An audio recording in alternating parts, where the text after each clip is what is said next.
जब संसद में बैठ के किसान को बेचने का काम करोगे तो किसान अपनी आवाज को कहां नहीं आएगा उठाने। आप मुझे ये बताइए ना, ये रामलीला मैदान क्यों बनाया दिल्ली में? किस लिए बनाया है? ये प्रदर्शन करने के लिए रामलीला मैदान, जंतर मंतर किस लिए? प्रदर्शन करने के लिए, लोकतंत्र की आवाज को उठाने के लिए। किस लिए बना रखा है आपने? ये आज देश का किसान मर रहा है, देश के किसान के ऊपर रबड़ की गोलियां दागे जा रही हैं, देश के किसान के ऊपर आंसू, वाटर कैनन, कटीले तार, और जिन नदियों में पानी, किसान कहता रहता है कि नदियों में पानी छोड़ दो, तो सरकार पानी नहीं छोड़ेगी। आज किसानों को रोकने के लिए नदियों तक में पानी छोड़ दिया। लेकिन मैं एक बात बता दूं, ये हरियाणा और पंजाब है प्रधान, यहाँ का किसान कैसे भी कर आकर रहेगा। ये देश के प्रधानमंत्री जी जब जब इस देश की जनता के ऊपर कोई भी खतरा मंडराता है या भारत देश में कोई भी दिक्कत और परेशानी होती है, ये आदमी देश को छोड़कर विदेश भाग जाता है, क्योंकि इसने तो पहले ही कह रखा है कि मैं तो फक्कर फकीर हूँ, झोला उठाऊंगा और चल पड़ूंगा। देखिए एक बात मैं आपको बताता, 14 फरवरी के दिन आपको याद होगा कि भारत देश के अंदर पुलवामा की घटना हुई थी। भारत देश के जवान जो है वो वीर गति को प्राप्त हो गए थे, शहीद हो गए थे। अगर उस वक्त पे जितनी बैरिकेडिंग आज इस देश की सरकार ने देश के किसानों को रोकने के लिए कर रखी है, अगर उतनी ही बैरिकेडिंग या उतनी ही जांच पड़ताल अगर इन्होंने जम्मू कश्मीर के अंदर कर ली होती, तो आज 14 फरवरी के दिन जो उस दिन हमारे देश के जवान शहीद हुए थे, वो जवान शहीद नहीं होते।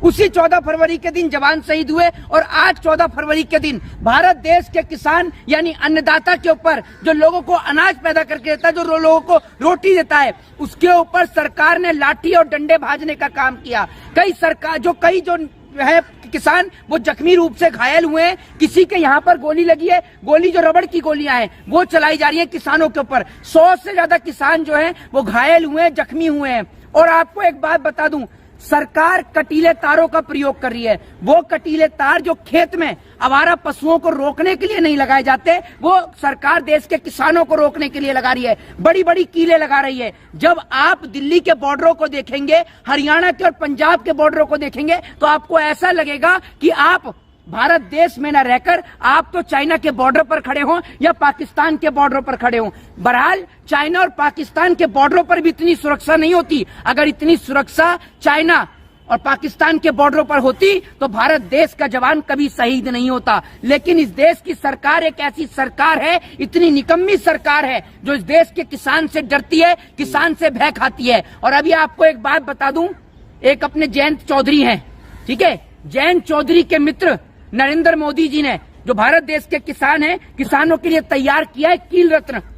आपने देखा होगा कील रत्न। एक और तो चौधरी चरण सिंह, जो कि किसानों के नेता थे, हजारों लाखों करोड़ों जो देश के लोग हैं, देश के किसान हैं, उनकी दिल की धड़कन चौधरी चरण सिंह थे, हैं और हमेशा रहेंगे, जिन्होंने अपना सारा जीवन किसानों के लिए समर्पित कर दिया। लेकिन वही जयंत चौधरी ने जिस तरीके से भारतीय जनता पार्टी को ज्वाइन किया, और उसके बाद आप देख रहे हैं कि किसानों को कितनी बेरहमी के साथ मारा जा रहा है, पीटा जा रहा है। वो आंसू गैस के गोले एक्सपायरी, जी दिल जीता है, दिल तो देख लिया कितना बढ़िया जीता है, कि जिसने किसानों को मारा पीटा, वही आज जो है किसानों के साथ में जाके, उनके मोदी सरकार के साथ में जाके मिल गया। एक्सपायरी डेट के आंसू गैस के गोले जो है वो किसानों के ऊपर दागे जा रहे हैं, ड्रोन से गोले दागे जा रहे हैं। एक बात मुझे समझ में नहीं आती, ये ड्रोन से गोले और आंसू गैस के गोले उस वक्त पे कहां चले जाते हैं जब भारतीय जनता पार्टी के लोग प्रदर्शन और प्रोटेस्ट सड़कों पर आके करते हैं। आज नरेंद्र मोदी ने इस देश के अंदर डिक्टेटरशिप यानी तानाशाही स्थापित कर दी।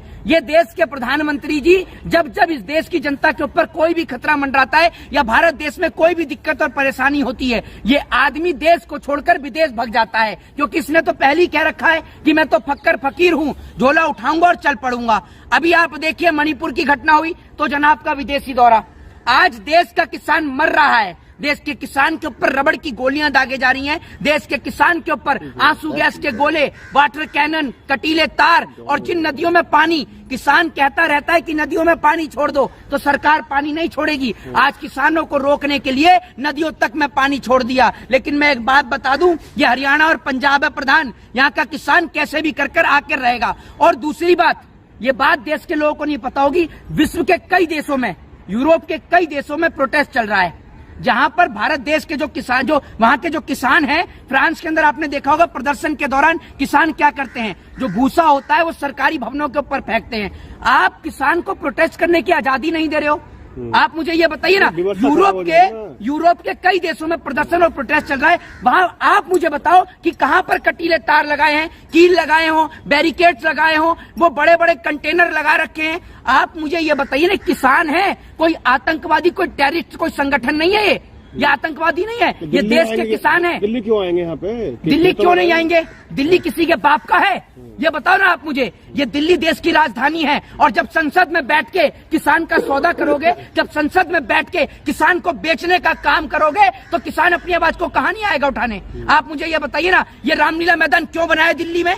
किस लिए बनाया है? ये प्रदर्शन करने के लिए रामलीला मैदान, जंतर मंतर किस लिए? प्रदर्शन करने के लिए, लोकतंत्र की आवाज को उठाने के लिए। किस लिए बना रखा है आपने? ये प्रधानमंत्री ने जो इतना बड़ा बंकर बना दिया है अपना, जिसे सेंट्रल विस्टा का नाम दे रहे हैं, ये आप मुझे ये बताइए ना, किसान की एमएसपी के लिए सरकार कहती है हमारे पास पैसा नहीं है, किसानों का कर्जा माफ करने के लिए सरकार कहती है हमारे पास पैसा नहीं है, लेकिन जब नेताओं की, इनके मेंबर ऑफ पार्लियामेंट की फ्री की टिकटें होती हैं, फ्लाइट की इनको टिकटें दी जाती है, फ्री में प्रदान करी जाती हैं, इनको एक बार एमपी बनेगा, एक बार की पेंशन, 2 बार बनेगा, 2 बार की पेंशन, इनके लिए तो दुनिया भर का पैसा है, और किसान का कर्जा माफ नहीं होता। ये नीरव मोदी, विजय माल्या, ये मेहुल चौकसी, ये बैंक वालों के रिश्तेदार हैं, इनके जीजा या फूफा लगते हैं, जो बैंक वाले इनको पकड़ने नहीं जाते। किसान 1 लाख रुपए का बैंक से लोन ले ले, और किसान को शौक नहीं है आपका पैसा रखने का। किसान आपका पैसा मजबूरी में रखता है, क्योंकि अगर ज्यादा बारिश हो गई तो किसान की फसल खराब हो जाती है, और अगर बारिश नहीं हुई तो किसान की फसल खराब हो जाती है। बात ये है, सरकार इसलिए लगाम लगाना चाहती है कि व्यवस्था खराब हो जाएगी, लोगों को परेशानी होगी, जाम हो जाएगा सारे। अरे एक बात आप मुझे बताइए, जब भारतीय जनता पार्टी के लोग धरने और प्रदर्शन करते हैं, नेताओं की रैलियां निकलती हैं, काफिले निकलते हैं, प्रधानमंत्री का रोड शो होता है, मुख्यमंत्री का रोड शो होता है, तब जनता को तकलीफ नहीं होती? तब तकलीफ नहीं होती? दिल्ली का जंतर मंतर दे दो, क्यों नहीं देते? ये इतना बड़ा दिल्ली का जंतर मंतर किस दिन काम आएगा? जरा मुझे ये तो बता दो आप मुझे, ये दिल्ली का जंतर मंतर किस लिए है? ट्रैक्टरों में हथियार लगा रखे उन्होंने, हैं? ट्रैक्टर हरियाणा पुलिस के एरिया। अरे तो जो यूपी की पुलिस है, हरियाणा की जो पुलिस है, इसने तो फूल की माला टंगा रखी है ना किसान के लिए, कि आए तो स्वागत करे। आज सुबह से किसान शांति से बैठा हुआ था, आंसू गैस के एक्सपायरी गोले इनके ऊपर, किसानों के ऊपर दागे जा रहे हैं, रबड़ की गोलियां मारी जा रही हैं, किसान की आंख में लगी हैं। आपने लॉ पढ़ा है? उसमें क्या लिखा होता है? आप किसी के भी ऊपर उसके जो है शरीर से नीचे मार सकते हैं, ठीक है, और अगर बुलेट है तो हवा में फायरिंग कर सकते हैं। आप डायरेक्ट उनके सरों पर गोलियां मार रहे हैं, क्या ये अलाउ है?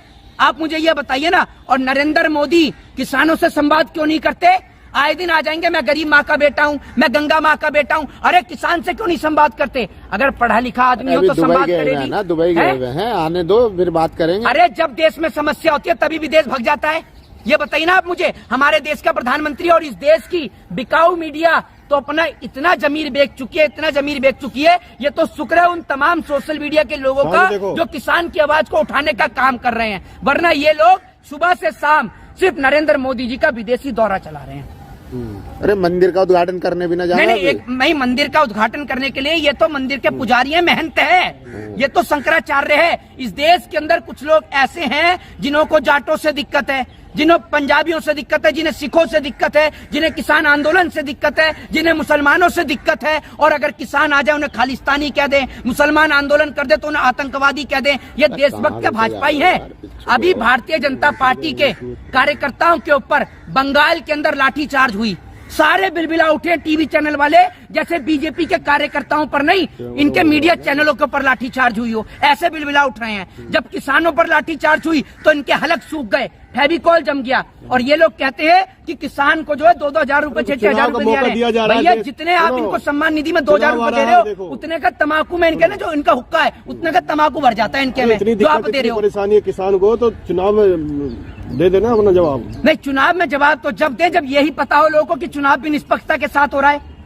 और चुनाव भी निष्पक्ष नहीं हो रहा है क्या?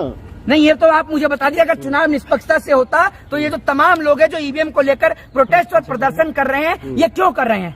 आज तो चुनाव की निष्पक्षता नहीं बची, लेकिन मैं ये कहना चाहता हूं कि आप ऐसे आदमी को वोट क्यों दे रहे हैं जो आदमी आपके बुरे वक्त में आपके साथ ही नहीं खड़ा होता।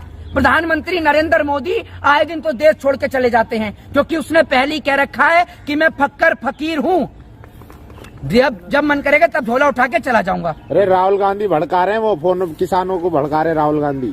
कांग्रेस फंड कर रही है पूरे आंदोलन को। अरे भैया मेरी बात सुन लीजिए, अगर कांग्रेस के पास इतने लोग होते तो कांग्रेस विपक्ष में बैठती है। जो तू बीजेपी की दलाली कर रहा है, कांग्रेस पे इतना पैसा होता तो तू कांग्रेस की नहीं कर रहा होता। तुझे इतना नहीं समझ में आ रहा? अगर इतने किसान जो आए हुए हैं, अगर ये कांग्रेस के पक्ष में होते तो पंजाब में कांग्रेस की सरकार नहीं होती, तो हरियाणा में कांग्रेस की सरकार नहीं होती। ये बता, अनाज खाता है बिल्कुल ही गू खाता है, ये तो बता दे। जय हिंद जय भारत।